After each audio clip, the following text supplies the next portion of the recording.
So, this particular portion of the Torah, I've always puzzled over some of its meanings and implications. So if you will allow me and forgive me, in part here I'm going to take a little bit of liberty in interpretation. This is not a gospel according to me. It's just one way of trying, in my mind, to make sense of something that seems a little confusing on the surface. But I'll let you know when those parts come, so you don't have to take me to task for them. And then I'll encourage you at the end to provide maybe some of the reasons you have thought about for what transpires in this particular parsha. In our Torah portion this week, we find ourselves immersed in the story of the curious incident of the spies in the night. This tale is most certainly one of the most tragic in the entire Torah. The consequences of what transpired have ripple effects that extend far into the future for the children of Israel. Who sent these spies and to what end they were sent is not made entirely clear. The text says that it was God who sent Moses to send them. We read in Numbers 13, 1 through 2. Then the Lord spoke to Moses, saying, "Send out men for yourself to spy out the land of Canaan, which I am going to give the children of Israel. You shall send a man from each of their fathers' tribes, each one a leader among them." Sounds pretty straightforward. Moshe, however, in Deuteronomy 1:22 says that it was the people who made the request and not the Almighty.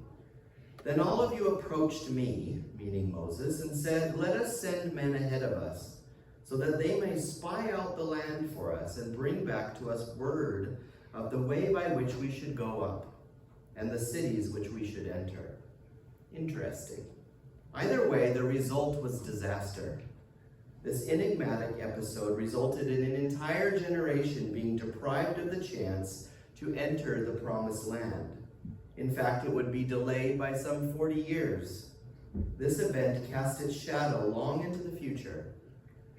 Moses told the spies to go and see the land and bring back a report of all the things that they beheld. He wanted some information. Are the people many or few, strong or weak? What is the land itself like? Are the cities there open, or are they fortified and secure? Is the soil fertile? They were also tasked with bringing back some of the fruit found growing there. Numbers 13:25 tells us, "And they returned from searching of the land after 40 days. Upon their return, they brought a positive report about the land itself. It is indeed flowing with milk and honey, and this is its fruit," they said. There then followed one of the most famous buts in the history of the children of Israel. This is Numbers 13:28. "Nevertheless," there's your but, "the people who live in the land are strong, and the cities are fortified and very large. And indeed, we saw the Anakim living there."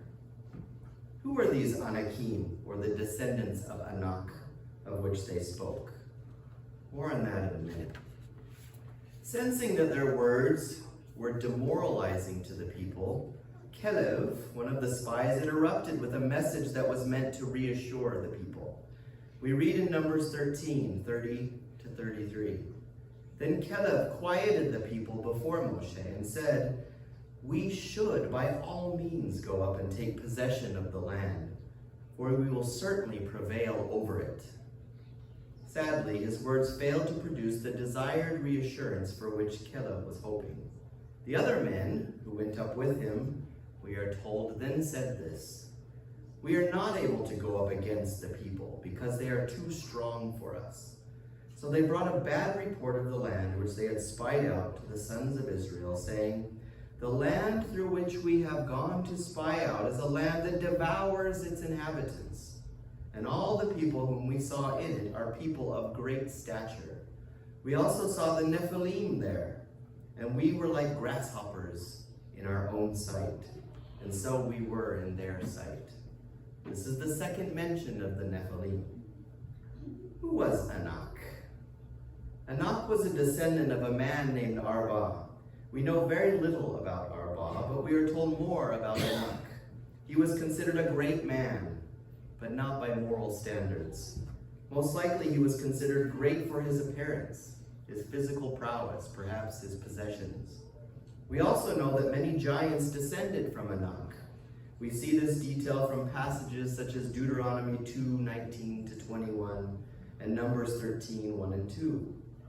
We know before Anak was born that the sons of God went to the daughters of humans and had children by them. That was Genesis 6:4.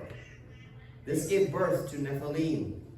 Many scholars believe that sons of God were demons or fallen angels who produced unholy offspring with human women. Nephilim means men of renown. What we also know is that these sons of Anak were not, in fact, living in the land described by the spies. More on that in a bit. True or not, the shocking words of the spies had a terrible effect on those who heard them. The next day, the people, persuaded that the challenge was completely beyond their ability, expressed regret that they had ever embarked on the Exodus and said, "Let us appoint a leader and go back to Egypt." Thus far, this had been their recurring narrative. And this is the part that has always mystified me.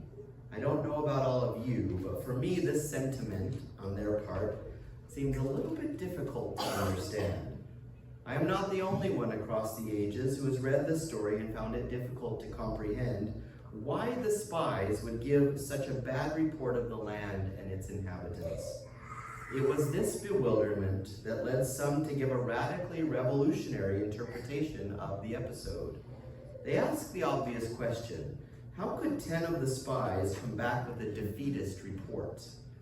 After all, they had seen with their own eyes how the Holy One had sent a series of plagues that brought Egypt, the strongest and longest lived of all the empires of the ancient world, to its knees. The Holy One was capable of making true on what he said he will do. They had seen the Egyptian army with its cutting-edge military technology, the horse-drawn chariot, drown in the sea, while the Israelites passed through on dry ground. Egypt was far stronger than the Canaanites, the Perizzites, the Jebusites, and the other minor kingdoms that they would confront in conquering the land. And all of this was not ancient memory. It had happened little more than a year prior. What is perhaps the most striking is that they were entirely wrong about the people that they found living in the land. We know this from the book of Joshua, in the passage read as the Haftarah of this Torah portion. When Joshua sent spies to Jericho, the woman who had sheltered them, Rahab, described for them the mindset of her people when they heard that the Israelites were on their way. Joshua 2:9-11 says, "I know that the Lord has given this land to you. A great fear of you has fallen on us. We have heard how the Lord dried up the water of the Reed Sea for you to come out of Egypt. When we heard of it, our hearts melted, and everyone's courage failed because of you. For the Lord your God is God in heaven above and on the earth below." This doesn't sound like giants who were there to make them feel like grasshoppers. The people of Jericho were not descendants of Anak. They were not giants. They were regular men and women who had heard of the miraculous deliverance of a people from the most powerful nation on earth at that time. And it had all been done by the Lord God of Israel. The people living there were as fearful of the Israelites as the Israelites were of them. Nor was this something that was disclosed only later in Joshua's time as leader. The Israelites of Moses' day had already sung in the Song of the Sea, "The peoples have heard, they tremble. Pangs have seized the inhabitants of Philistia. Now are the chiefs of Edom dismayed. Trembling seizes the leaders of Moab. All the inhabitants of Canaan have melted away. Terror and dread fall upon them. Because of the greatness of your arm, O Lord, they are still as a stone." That was Exodus 15:14-16. How is it that they forgot what not long before they knew so well? What is more, the spies were not people plucked at random from among the population. The Torah states that they were men who were heads of the people of Israel. They were leaders. They were not those given lightly to fear. And now we arrive at that radical idea I mentioned that was proposed by some. I'm not saying that it is correct or incorrect, but it is interesting and worthy of our consideration. Could it be, as some have suggested, that the spies were not afraid of failure, but rather they were afraid of success? They were afraid to bring back a good report of the land to Moses and the people. Let's think about that. Why would they want to do that, if indeed they did? Never had a people lived as closely to the Holy One as the children of Israel were now living. If they entered the land, their lifestyle of camping around the sanctuary, eating manna from heaven, living in continuous contact with the divine glory, would be in danger of vanishing. They would be forced to fight battles, maintain an army, create an economy, farm the land, worry about the weather and their crops, and all the other thousands of distractions that came from living in the world. What would happen to their closeness to God? They would be preoccupied with mundane and material pursuits. Here they could spend their entire lives learning Torah, lit by the radiance of the divine. In the land, they would be one more nation in a world of nations with the same kind of economic, social, and political problems with which every other surrounding nation had to deal. They may well have been afraid of success and the subsequent change that it would bring about. It is reasonable to think that they wanted to spend their lives in the closest possible proximity to God. What they failed to understand was that God seeks a dwelling in the lower places. He seeks an abiding relationship with his people. One of the great differences between ours and other faiths is that while others seek to lift people to heaven, we seek to bring heaven down to earth. Much of Torah is about things not conventionally seen as religious at all. Labor relations, agriculture, welfare provisions, loans and debts, land ownership, and so on.